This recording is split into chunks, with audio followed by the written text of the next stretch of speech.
It's not uncommon to do a health assessment, strategic planning with the church, and you walk out of the room and they have great clarity on vision, on where they're going next.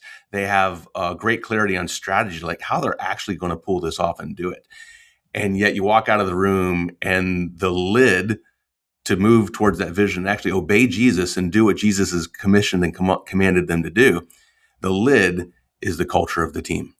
And the team culture and the team structure is what's holding them back from going where Jesus wants them to go. Growth pressure, staffing questions, facility decisions, and the emotional weight of leading teams.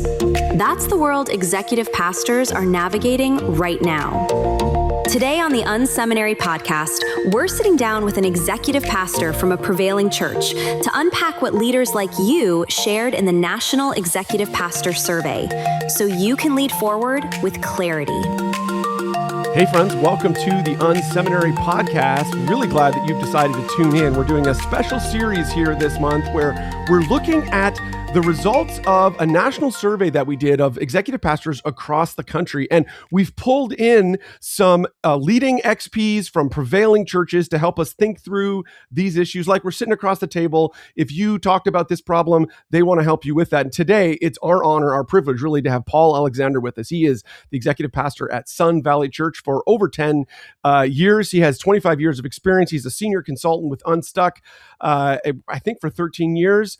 And he's worked with all kinds of churches on health assessment, strategic planning. Sun Valley, if you don't know this church, you're living under a rock. It's a fantastic church in Arizona, 6 physical locations, if I'm counting correctly, plus in prison, plus online. It's repeatedly one of the fastest growing churches in the country. Paul, welcome to the show. So glad you're here. Yeah, Rich, glad to be with you. Hopefully the conversation can help your listeners, man.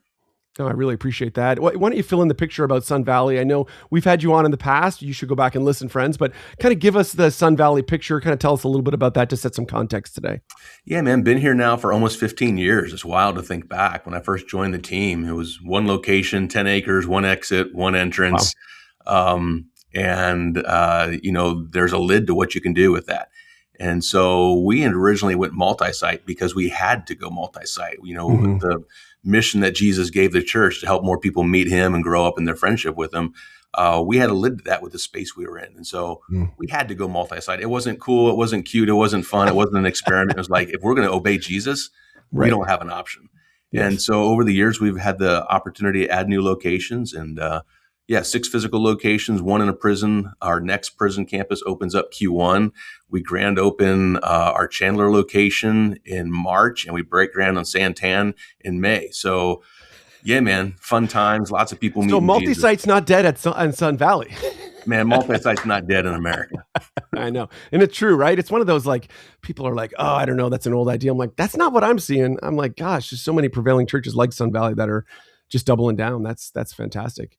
Well, looking forward to today's conversation. So, friends, you've joined us actually we asked 2 questions that were about fears for next year or for this year, 2026. You caught me. We recorded this late in 2025. And we're talking today about the biggest fear. 24.8% of all respondents identified staff health, organizational structure, morale, succession, leadership, the people issues as a primary fear heading into this year. In fact, and then a separate question we asked about data and insight. Where are you lacking some of that? Almost 9% of respondents answered that they're looking for better data on staff pipeline and org chart and leadership development, these sort of things. When you combine them together, what does that mean? Nearly 3 in 10 surface staff-related tension as a defining pressure point for 2026. And when I was thinking about this issue, I thought of no one better than Paul to pull on and to have this conversation with. So, Paul, when you look at the churches across the country, you interact with a lot of churches, both just because you're a great person and through Unstuck and Sun Valley's a leading church and people will ask you questions all the time. Where do you think staff health breaks down the most, and why is that? Why is this such a tension for us as we lead from our seats? Yeah, well, to your point, Rich, it comes up repeatedly with my work with Unstuck with churches. It's not uncommon to do a health assessment, strategic planning with the church, and you walk out of the room and they have great clarity on vision, on where they're going next. They have great clarity on strategy, like how they're actually going to pull this off and do it. And yet you walk out of the room and the lid to move towards that vision, actually obey Jesus and do what Jesus has commissioned and commanded them to do, The lid is the culture of the team. And the team culture and the team structure is what's holding them back from going where Jesus wants them to go, which we shouldn't be surprised by this, frankly. That's the organizational side of how that shows up. This shows up in our own life personally. So on a micro scale, what's preventing you and I from actually following Jesus and what he's calling us to do in 2026? Well, it's not Jesus's problem. The problem is not with him. The problem is usually with us. Yes. The problem is with how we structure our life, our family, our time, maybe something in our own heart and in the culture of our own heart and our families. And so on a macro scale in the church, it's not a surprise that this shows up. Most churches have a tendency to run on a pendulum, Rich, of either being a really high-performing team or a very, very healthy team. And at Unstuck, we want staff teams to be both very healthy and very high performing. The problem is most churches, their staff swing through that pendulum from one side to the other. And you've seen this repeatedly where it's take ground and just do the next thing. And they're very project oriented and destination oriented. And they have a tendency to not really care about the soul of the team, the health of the team. And they're caring much more about the destination they're chasing. Or they're sitting around looking at each other, praying for one another, kumbayaing together, and they're neglecting the actual call that God's put on their life. Is not just a personal holiness, but to invite other people to know Jesus as well. And while that's an over-exaggeration, fundamentally, that's very true of what happens with staff teams. And so, walking away from a strategic planning with the church, you're thinking, oh, they've got everything they need. Right. They just don't have the culture to pull it off. Their staff culture is going to prevent them from going where God wants them to go. Or they've hired a lot of doers on the team and they don't actually have leaders. So they've hired people to do ministry instead of lead ministry. Or they don't really have a development pipeline. They don't have a plan to coach up and build up people that the Lord's already entrusted to them right underneath their nose to invite them into leadership in the church. And so, there's some overarching things that are common. Yeah, so when I saw this come out, I wasn't surprised by this result. We've seen similar results in past years, but whenever I look at this fear that leaders have, I'm reminded what our mutual friend Jenny Catron says. She talks about senior leaders we think our staff culture is better than it actually is. Like from our perspective, sitting as an executive pastor, lead pastor, we look around and are like, man, this is a great place to work. But that's not necessarily the case with our people. Sticking with this idea of like high performing and healthy, when you think about Sun Valley or the churches you coach, what are some practical rhythms or structures that you've put in place or seen put in place that really help try to do both of those things? Because I think that's ultimately what honors the Lord is like, we do want to be high performing. The mission's massive. Like, gosh, we got to get out and reach some people, but we don't want to drive over our people to get there. Help us understand, what does that some of those practical rhythms look like? Well, I don't think a lot of XPs are going to like what I'm about to say. But you cannot legislate health. You can't. You can't build enough guidelines. You can't build enough policies. You can't make people be healthy. You also can't lead a healthy organization unless you yourself are healthy. It's just a fact. You can't take your family somewhere you haven't been. You disciple people, to use a Bible word for a second. You can't disciple your own children and your own family and people close to you by intention or neglect. We do that all the time, unless you have something to actually give them. Yeah. And so this is why even in the Old Testament, God gives the law and we realize we can't live up to the law. And so it only shows our own imperfection, right? And so God, Jesus says, well, hold on a second. The Sabbath was made for man. Man wasn't made for the Sabbath. And so what does that mean? It means, I think, as executive staff, senior staff in a church, you actually have to lead with some moral authority in this area. And so people are going to watch. If they get an email from you at 11 o'clock at night, that tells them what's expected of them. Without you ever even saying it, you're telling them what's expected. If you're texting them after work hours, so to speak, and it's not an emergency, it actually, it could probably wait till tomorrow, but you're having it right now because it's important to you. And you don't have the personal self-control to be able to not have that conversation with that staff member at that time. You're telling them how they're supposed to behave. They're watching you. Just, again, leadership's so much like parenting, and I don't want to minimize this, but children watch their parents, and they naturally adhere to and take on the behaviors of their parents and the family unit that they grow up in. Yeah, And culture's a lot like that. It's way more caught than taught.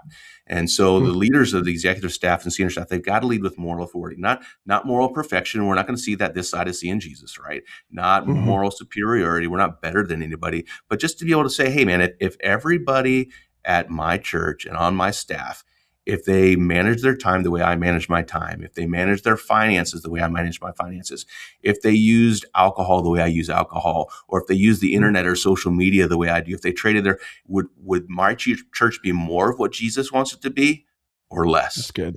And so, there's a moral authority component to this. They got to model this. Okay. Now, practically, Rich, because, okay, what does it actually mean? Take your time off. Like, that sounds so silly, but I mean, I remember as a young guy in ministry, my wife was working Monday through Friday. Friday was supposed to be my day off. I'm not the kind of guy that's going to sit around and like watch Oprah on Friday or like, just snack and binge watch Netflix or something like that. That's not how God wired me up. And so I would just go into the office. Right. And I'm like, my wife's working. Well, we don't have kids. I'm going to go get some stuff done. I'm going to move the ball forward. And I remember the XP I was working with on our senior staff at the time came in to get something out of the office. And he saw me and he's like, Paul, what are you doing? And so I do the whole, my wife's working and I'm not going to sit around and watch Netflix, blah, blah, blah. And it's like, he gave me a gift. He said, Paul, if you don't take every day off between now and the end of the year, don't bother coming in January. Oh my goodness. Yeah. Wow. Yeah. And looking back, that high challenge was a tremendous gift to begin to teach a young man in ministry that had a propensity to drive hard to learn how to actually slow down and enjoy my life and receive from the Lord. And so, take your day off. It sounds so silly. I get a report on my desk once a year, Rich, of all of our staff, even multiple campuses, all that, who's taking their time off and who hasn't taken their time off. And it's not uncommon for me to have a conversation in January to say, hey, dude, if you don't take all your time off this year, we're going to have a problem because you're no good burning out. The Lord needs you in the game for the long run. And I need you in the game for the long run. Sun Valley needs you in the game for the long run. Your family needs that. And you can't self-destruct. So, yeah, so good. I had a similar interaction early on in ministry where I had a senior leader say to me, with a similar kind of tone, don't forget, take your day off is on the same list as don't kill someone. Like, which always stuck with me where I was like, okay. And he said it in a funny kind of like, but the message was clear, right? Same kind of thing. Hey, and I don't know that I've always lived by that. Are there other behaviors that you, in a similar way would lean in? I think the fact that you're pushing on, okay, as us as senior leaders, are we setting the pace with the health of our organizations? Lean a little bit more in on that. Yeah, sure. So a couple practical things that any leader can actually make the decision to start doing today. Establish a finish line. In some regards, when is ministry ever really done? Well, when 7.5 billion people on the planet know Jesus, we're done, right? So it's one of those, the poor will have you with you, you'll have with you always. There's never going to be a done moment. So you got to choose each day when you're done. And if you don't choose it, someone else will choose it for you. And so talk with your family, figure it out. And then maybe a moving target from day to day and what the rhythm of your family is and the rhythm of your ministry is that the Lord's entrusted to you. But you have to personally establish when's the finish line. I'm going to turn my phone off. I'm going to turn my email off. I'm going to mute this or whatever. And unless something's burning down, I'm not gonna jump in. Simple things, marriage retreats. We started experimenting some time ago with marriage retreats for our staff at Sun Valley. And so like everybody would say, it's a good thing for people's marriages to get better. And sometimes we'll do that for our people in our churches. And we just thought, well, gosh, what if we did that for our staff? If the marriages of our staff got better, would the ministries that the Lord's entrusted to them get better? Of course they would. Of course they would. So we just started doing a marriage retreat a couple times a year for our staff. We invite, 10 to 15 couples. We have a professional counselor that we pay for that runs the thing. And we just do that as a gift to our staff because we think of our staff, marriages get better. The ministries that the Lord's entrusted to them will get better. We do sabbaticals. every 7 years for our full-time director level staff and up. And there's a period of time that they get and a financial allowance they get, and they think about it in three different buckets, like professional development, personal development, and just family. And ultimately, we want them to rest so they can minister from a full cup, And some time ago, we actually made the decision. It didn't cost us anything, Rich, that even our full-time staff, no matter what their level in the organization was. So, for example, full-time administrative assistant, if they're full-time, every 7 years they get a sabbatical. We give them, wow. yeah, you're full-time admin at Sun Valley. You get, now the scale of it's a little different. We just give them a month off with no financial allowance, but we give them a month off every 7 years to take at one lump sum to get out and refresh their soul and enjoy their life a little bit. What's that really cost us? Nothing. Right. Time. Right. Nothing. Right. And so, there's some real tactical things that you can do to invest in your team. Again, you can't make them be healthy people, but you can kind of roll the carpet out and pave the way for them to be healthy people. Love that. That's some real practical examples. I love what you've outlined there and been, super practical. That's that's fantastic. I get the sabbatical question actually quite a bit. I think churches wrestle with that, and they think, oh, how should we do that? So you do kind of like what we would typically think of as a sabbatical at director and above, but then everyone else does this one month off. That's great. And do they have to submit a plan for the sabbatical ahead of time? Some churches will do that where they have to kind of define, hey, this is how we're going to do. Just give us a little more detail on that. We're not uber religious about it, Rich. There is a plan, and their supervisor talks through their plan with them because there's a financial allowance that follows that. Yep. They have the conversation ahead of time. As a representative of the board, I actually sign off on all those sabbaticals just to make sure they're thinking about it and they're thinking intelligently about how they want to spend their time. But functionally, to be honest, like you and your wife just went on vacation, right? Yep. If our staff went on vacation for like an entire sabbatical and sat on a beach for a month or two, and they came back a little bit more rested, and they'd read a couple of books and spent time with the Lord, and they walked and prayed and fasted and enjoyed their life a little bit, they'd probably come back a little healthier. Right. So that's great. I don't have strong feelings about it, man. Rest. Enjoy your life. Yeah, that's good. Yeah. That's so good. I love that. I want to loop back on one thing you talked about earlier. You talked about hiring or the way our staff position themselves as doers versus leaders. I think this is a critical Ephesians 4, how we're supposed to be equipping our people, but I see way too many of our team members, I see us fall into this all the time where we just slip into doing. Coach us around that. What difference does that make around cultures in our organizations? Well, yeah. Wow. Now you're starting to talk about where accountability comes into play in culture, right? And where culture gets violated. So it's not uncommon. So I still, at the size we are, director level and up, I still at least have a phone conversation, interview with every single director level hire and up about our culture as they're joining the team here.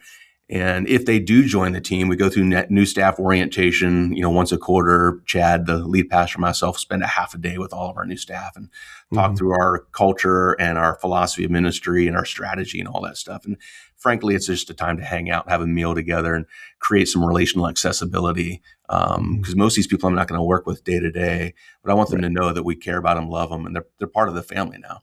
And so we don't hire people that aren't absolutely fantastic, incredibly gifted people. And it's easy to compliment everybody in the room. Hey man, I'm glad you're on the team. Whether I hired you or somebody else hired you, I know you're awesome. We don't hire people that aren't awesome.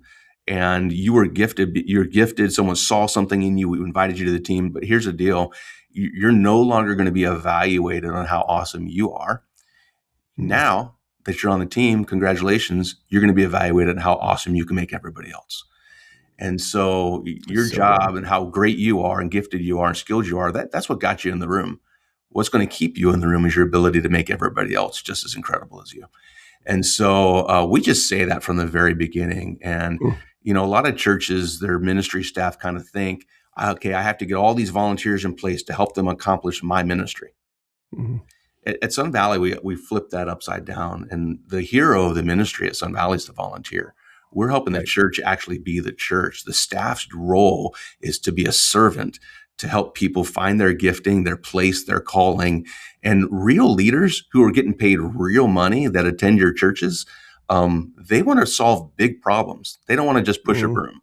Now, occasionally you run into the CEO or the general or whatever who's like, I just want to push a broom to help me remain humble. Great. We got a lot of brooms you can push. Yes. But most people are competent, skilled, gifted, educated people, and they want to be called into something that's big and where they feel like they're making a real difference. And so, our job as a staff is to call them into that, tee them up for that, support them in that, and let them run. Now let them run within the boundaries of our strategy and our culture and our vision, but let them run. So, but we've got to paint the riverbanks for them. Yeah, that's really good. I love that. Kind of a related issue is how is Sun Valley ensuring that you've got the right people in the right seats? What does that look like in your system? Like, how are you? What's the cadence of regular reporting and like goal setting and how are you holding people accountable? What does that look like? I realize that could be like a whole episode in of itself, but give us kind of a thumbnail version of that. Yeah, a thumbnail. I mean, at the end of the day, I'll give you how it happens, but besides the hiring process and recruiting process, that stuff matters a lot, right? So you're inviting people to something that they're actually gifted and called to. But at the end of the day, it's really results, Rich. The Bible way to say that is fruit. Okay. So for all of our listeners who are high on the theology side of things, I can sympathize with you. I went to Bible school too. Really, it's fruit.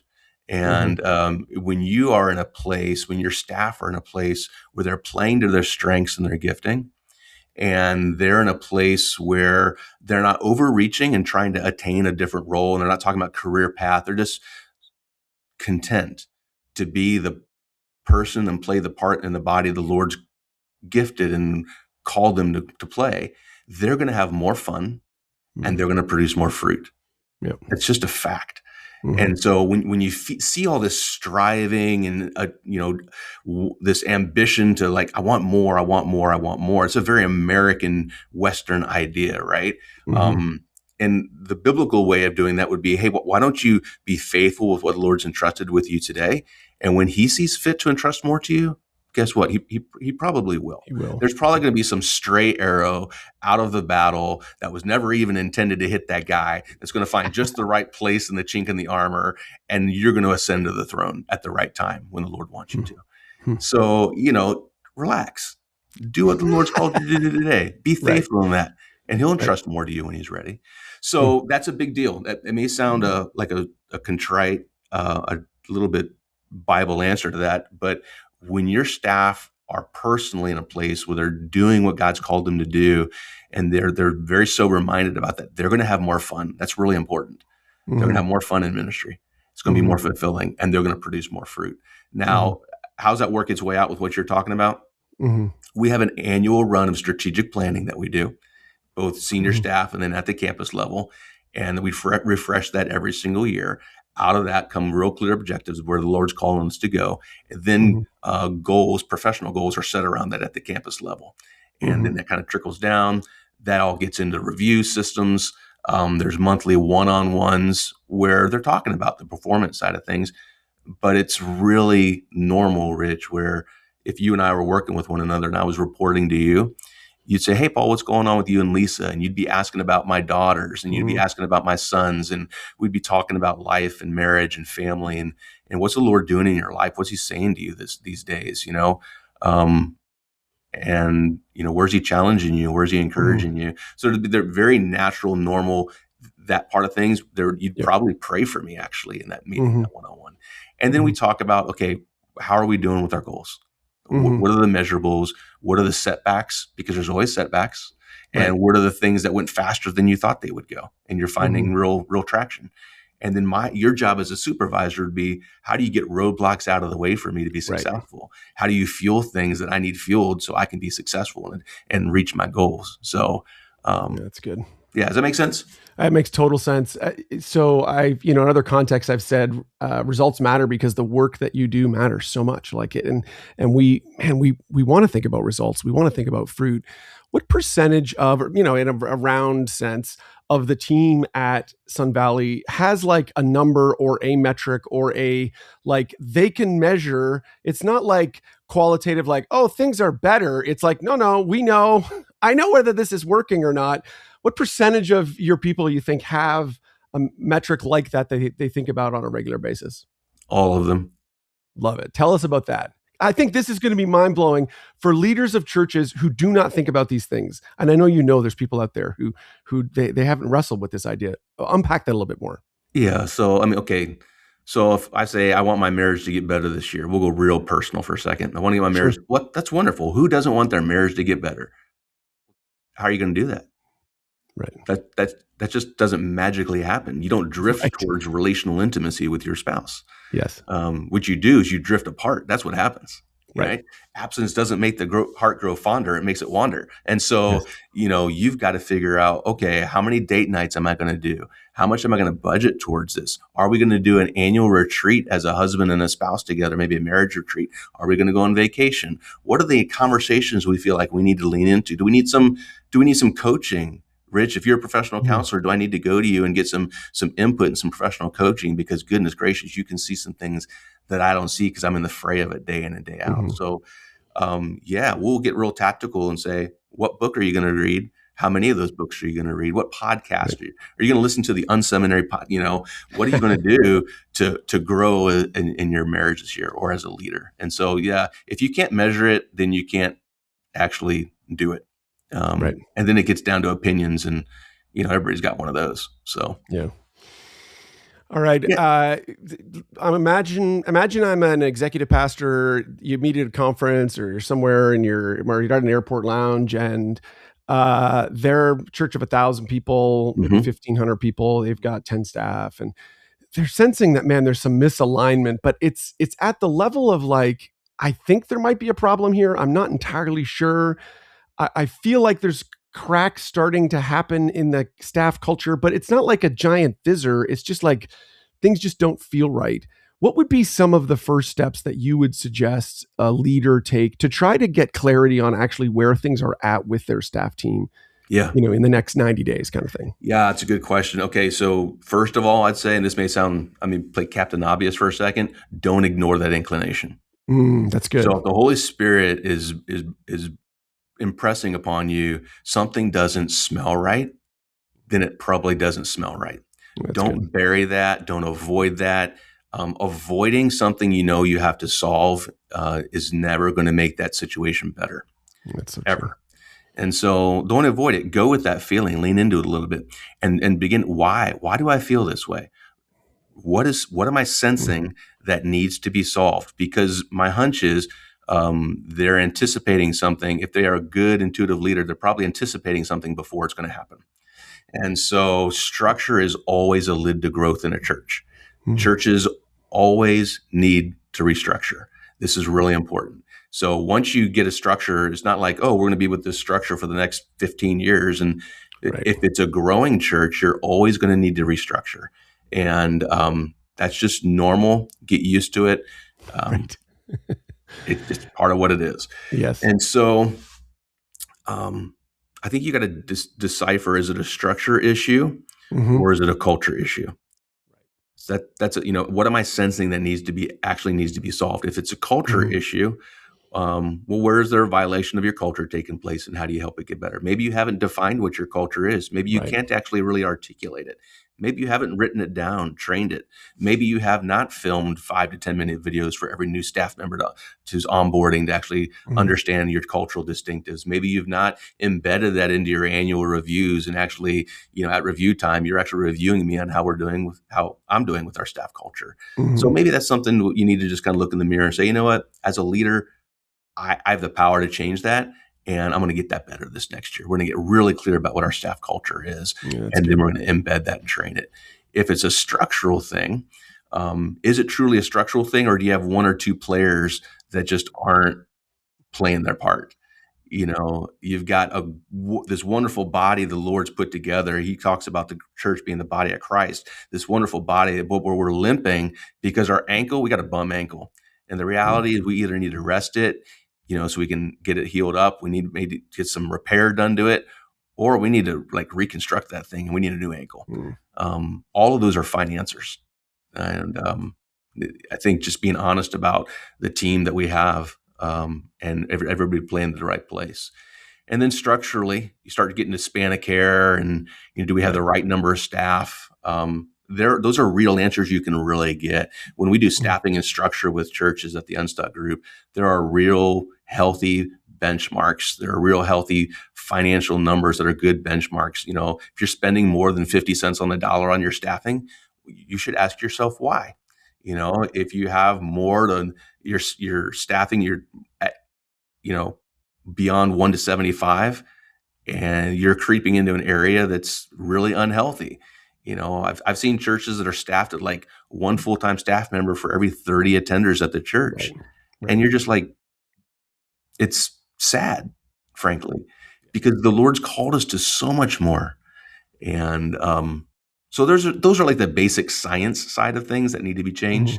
If you're not clear about who your senior staff is, if your senior staff, like your executive staff, are making decisions about like the color of the carpet, and they're making decisions that are low-level decisions, then you got to look in the mirror and say, boy, are we training our staff that all big decisions have to come to us? Or are we pushing decisions down and actually teaching people how to lead and make decisions?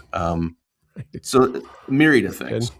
That's so good. One of in last year's kind of rundown of most listened to podcasts, Amy from the Unstuck Group, hers I think was our second most listened to podcast, and she dove in deep on exactly what we were just talking about there, friends. You should go back in the archives, find that episode. It'll all that structure stuff. I would say on that, particularly on structure and some of those benchmarks, I think too many of us think our church is like this precious. It's so different than every other church out there, and that's true. It is a unique body. There's one way that is true, but in this way, there are actually a lot of commonalities. You can learn from other churches and gain wisdom from folks like Paul who have done this before and talked with lots of churches. So don't be in isolation about this, Paul. This has been an incredibly helpful. I've got a page of notes and other questions I wanted to ask as we were going through. Oh, I want to talk about that. Oh, I want to talk about that. But I know you've got other things to do than be on our podcast. But as you're thinking about the 2026, the year coming up here, what's a question or two that you're wrestling with, that you're thinking through? It doesn't have to be on what we just talked about there, but just as you think about the future of Sun Valley, what are some things that you're thinking about going into this year? Yeah, it's a good question. I mean, we deal with pressure points just like every church does, right? Frankly, the pressure points we're dealing with, we're going through a season of a couple of years of pretty significant growth.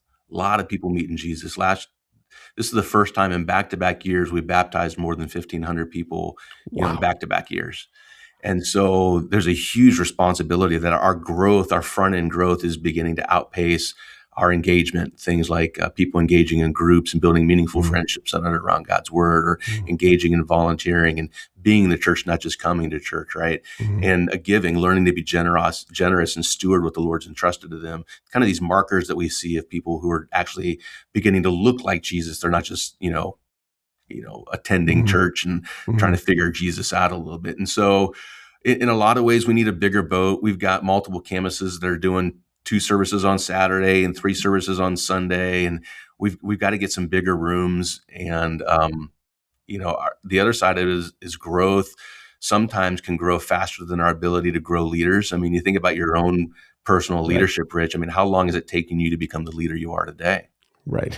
Not overnight. Your whole life. Not in 18 months. Yes. Yeah. Exactly. The answer is your whole life. And so there's definitely been crucible moments that my hunch is, if we unpack your leadership journey, there's been crucible moments where the Lord has stretched and grown you in unique ways and unique seasons because of pressure points that you went through. And so we're figuring out, how do we accelerate leadership in our staff? And you accelerate leadership not by giving resources, but by constricting resources, because leaders always figure it out and grow through constriction moments. That's good. And so giving stretch assignments, all those kind of fun things. So we deal with pressure points just like everybody else does. I mean, everybody's like, oh, I'd love to have that problem. I know you would. It's a wonderful problem to have. It's still a problem, because we don't want to become a lid to more people meeting Jesus in 2026, by us not solving something that's in our control to solve. Yeah, in other contexts, I've talked about platinum problems. Those are are great problems, but they're still problems, the things we have to wrestle with. And friends, if you're not tracking with Sun Valley, you should be, or Paul or the Unstuck Group. These are all organizations you should be getting a chance to kind of follow along with. If people want to kind of connect with the church, get a better sense, follow along with your story, where do we want to send them online? Tell us about that. And then also Unstuck Group. I want to make sure we send people there too. Yeah, Unstuck Group is super easy to find, unstuckgroup.com. The listeners can email me at paul@theunstuckgroup.com. That's the easiest way to get me, frankly. Great. And the easiest, cleanest way to get me if someone has a question or wants to follow up on something personally. I'm happy to do that, man. Great. Thanks so much, Paul. I appreciate you being here today, and really looking forward to seeing what happens in 2026 at Sun Valley. Take care, man. Yeah, glad to, man. Thanks for the invitation. Hope the conversation's helpful.